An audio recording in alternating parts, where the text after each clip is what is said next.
Greetings, I am Herbert Erpaderp, and today I'm going to show you how I painted this pair of half tracks. These are, I believe, both M3A1 half tracks. I'm not much of a half trackologist, so I'm not sure for certain, and they are wargaming pieces, so that should be taken into consideration when looking at what details they have anyway. These are 28mm scale plastic models, and they both look a bit different. That's because one is made by Rubicon Models, and the other, with the extra stowage, is by Warlord Games. There are build videos for both of these kits from way back in 2016, and you'll find a link to those in the description. I've decided that 2022 should, for me, be the year of cleaning out my painting queue, and this is the start of that. This paint job has been in progress since sometime in 2018, I think. Not very quick progress, obviously. Time to stop waffling and start painting. You can see here that I've primed the models black, though at this point I've forgotten which primer I used, because it has been 700 years. It's not really that important. I base coat the models using Vallejo model color olive grey. Obviously I'm using an airbrush because I have an airbrush, so I don't need to brush paint this. It saves a lot of time, even with the cleanup. Notice how neat and clean that spray booth is? It certainly doesn't look that way now. There's nothing special about the way I'm applying this. The paint is thin to go through the airbrush, of course, because model colour is a little bit thick right out of the bottle. The paint is applied in a couple of light coats, because applying it too heavily is how you obscure details. Then I airbrush a highlight from above using a mix of 3 parts olive grey and 1 part model colour buff. This is a rough mix, by the way. If you're looking for precise ratios, you're in the wrong place. I spray this from above and a little bit to the sides. The idea is to create a fading look that's a bit worse on the top of the vehicle because of the sun. It is kind of subtle, though it's a bit more obvious if you've got a before and after example to make a comparison. The models then sat on my shelf for who knows how long, at least 50 years by my count. You're not very good at counting, are you, Herbert? Nope. Anyway, it's time for some dry brushing. Initially, I tried doing this with Scale 75 Russian Light Green. I happen to be already using it for a different project, and the paint is nice and thick, so it's quite good for dry brushing. I just wasn't really happy with the colour. So, instead, I made a mix of roughly 2 parts model colour olive grey, the base colour, and 2 parts buff, which I dry brush on, trying mostly to focus this on upper areas and sharp edges, like along the top walls of the passenger compartment, and along the edges of the hood and things like that. Just a general sort of paint fading sort of thing, which also works to bring out some of the detail. It's not quite subtle, but it's not over the top either, and I was pretty happy with it. But just to add a bit more something, I added a little bit more buff to the mixture, and very gently dry brushed again over some of the higher up edges and raised doodads. I didn't think to do a side by side of this, but it's not really a big change anyway. The models then sat again for, well, certainly not that long a time, and then, at some point, I applied gloss varnish. Because now it's time for decals. I like to add these pretty early on, so they get any of the weathering the rest of the model gets. I think, though I can't remember, when I started these I was thinking I might make them British, but as you can see, that decal says USA, so I guess they're American now. I don't think it makes that much of a difference, really. Most of the decals I've used here are from the Rubicon set, that way things should be sort of consistent, though some of the stars, the ones on the side of the Rubicon model, are from the Warlord set. I'm not sure how realistic these markings are, nor do I especially care that much. I had some reference pictures, and they looked a bit like this, so this was good enough for me. I'm using Mark Fit Strong here, and it seems quite effective.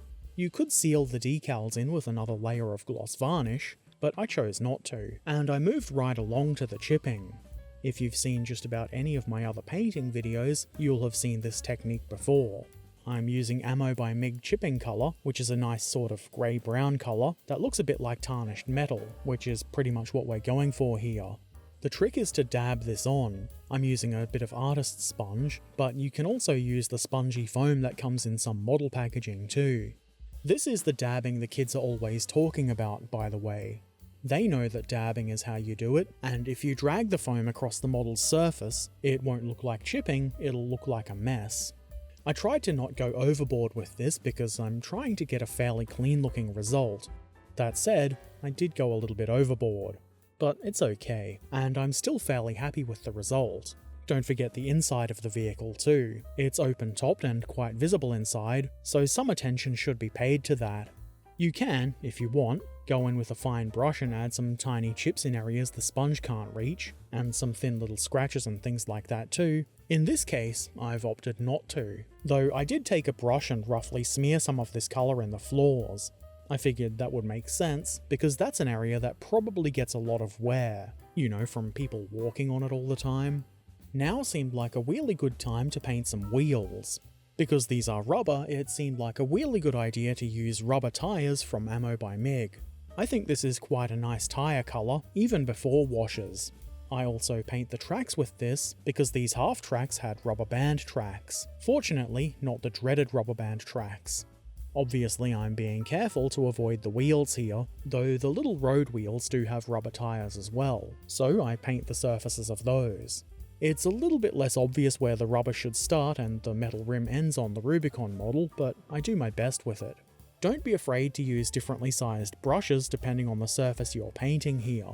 I'm using a bigger one on the larger flat areas of the tracks, and a smaller one to get in between the wheels and such. That's probably pretty common sense really, but maybe somebody needs to hear it. Time for a highlight. I made a mix of roughly 50-50 model colour olive grey and pastel green. I was considering using plain pastel green, but I thought it might be a bit too light. Anyway, what I'm doing here is just painting along the edges of the wheel rims and the drive and idler wheels, as well as the road wheels. Basically anywhere the green is up against some rubber. Take your time and be careful when doing this. It is, of course, fixable if you make a mistake, but it is less time consuming to get it right the first time.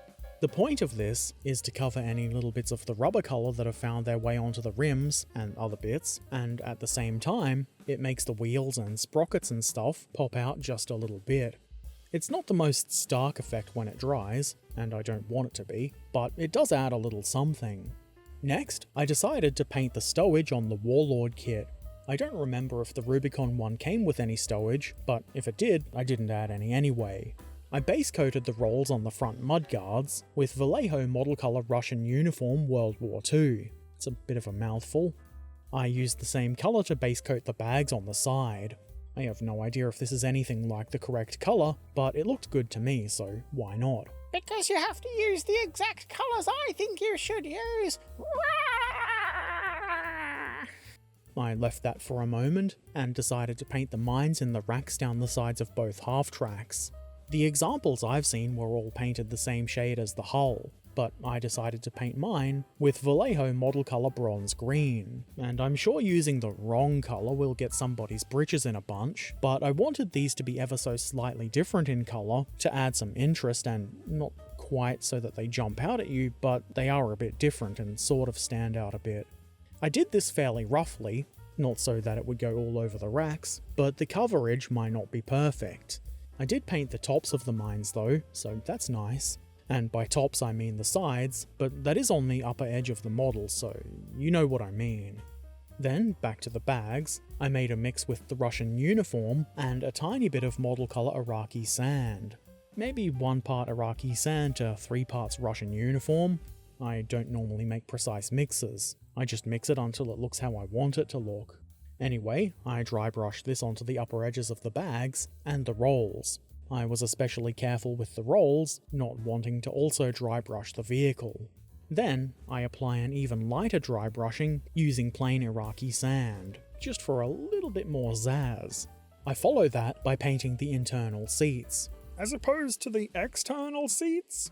Yes, I'm using Vallejo model colour US Field Drab here, and again, I've no idea if this is the correct colour, but it looks fine to me. The reference pictures I saw had various colours, ranging from the same colour as the hull, some like what I've used, and some a lot lighter. I'm just going with what looks good to me. It was a little bit fiddly to get in and paint all of the cushiony bits neatly, assuming they're cushiony. They could be rock hard, I guess. Also, I've opted not to paint anything in the driver's area, it just seemed a bit too fiddly. Eventually I got the seats done. They are different in each model, but I did this quite neatly if I do say so myself. It is nice to not have to do too many corrections. To try and add a bit of interest here, I apply a dry brushing with model colour Iraqi Sand. Nothing too tricky here, I just wanted a little bit of a highlight around the edges and a sort of randomish faded look.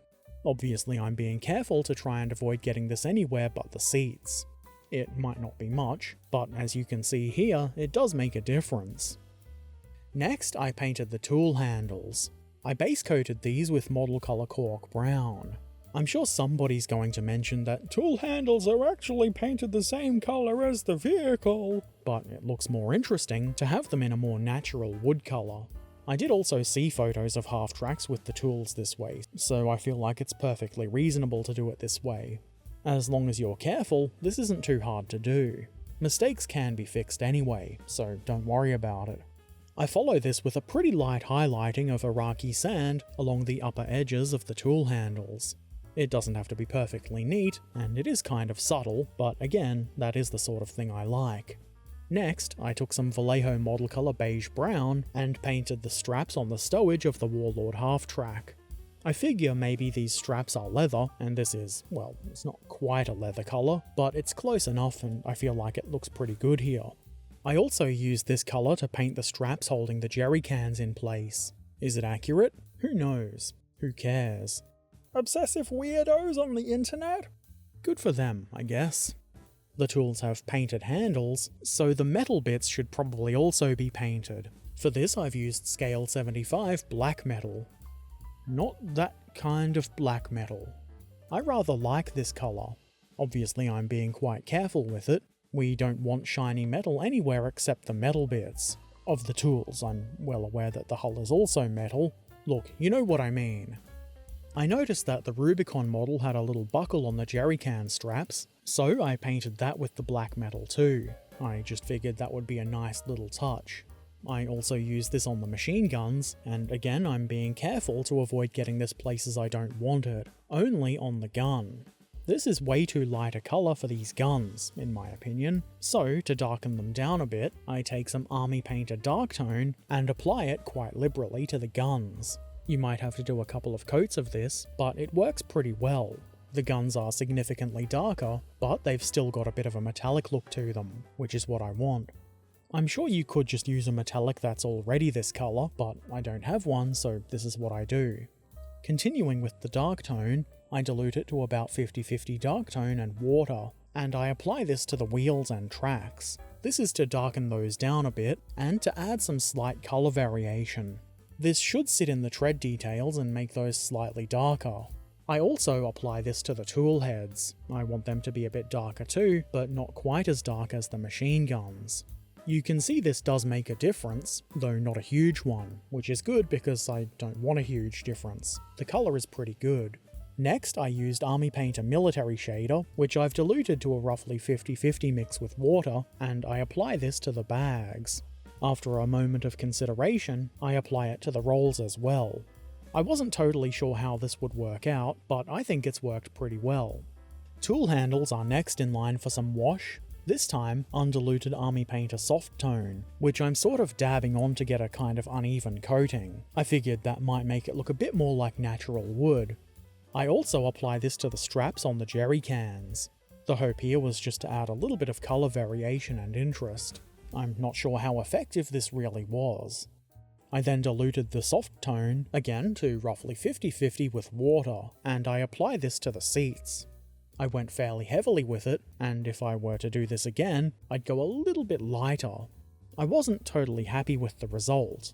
The darker patches are way too heavy. That's okay though. If I didn't try it, how would I know if I liked it or not? I fixed this by dry brushing Vallejo US Field Drab, which is the colour I base coated these with.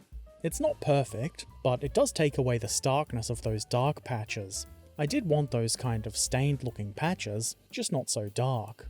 I spent a bit of time going, Then I decided I was done with the acrylics, so I applied a coat of gloss varnish to protect the acrylic, because now it's time for some enamel.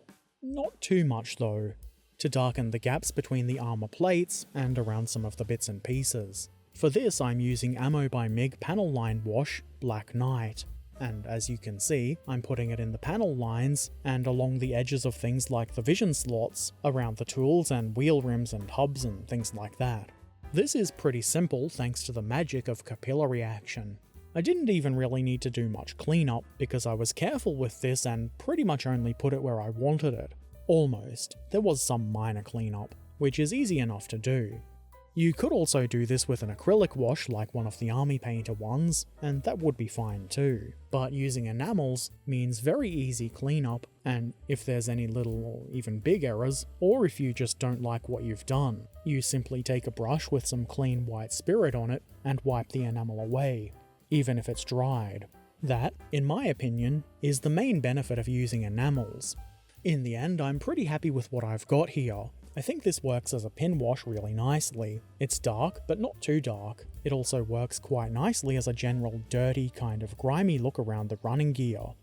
I like to leave things to sit for a while, especially weathering type things, so that I can decide if I like them and if more should be done or some should be removed. And I figured it might be fun to try a little bit of Mig's subtle dirt filter, mostly around the wheels and tracks. This is very subtle, though I suppose you could layer it to get a more substantial effect. I guess it's called subtle for a reason though. I only did this on one of the models, mostly because I wasn't really sure I liked it or not. I did want them to be fairly clean. They are chipped, so they've been a bit used, but they're not dirty. Maybe some poor bastard has had to clean them recently. Sucks to be him. Anyway, I apply some Ammo Lucky Matte Varnish, and these two M3 half tracks from Rubicon and Warlord are now completed. Though, to be fair, if I later decide that they're not complete and I want to add something, like more weathering or even painting some detail or other, there's nothing to stop me from doing so. However, I am pretty satisfied with what I've got, and it does feel nice to get something painted and finished. It has been a while. I do have quite a few half-painted models in my painting queue, so I've decided that 2022 is the year to clear the painting queue. I guess that kind of rhymes too, which is nice.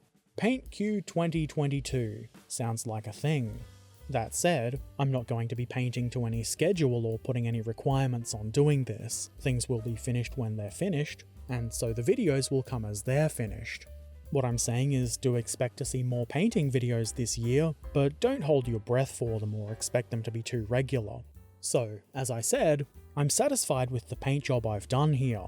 It's not a super detailed display paint job or anything, and it's not going to win any awards, not that it's intended to, but it's pretty good for the tabletop. And these are gaming models, even if I never get around to gaming with them.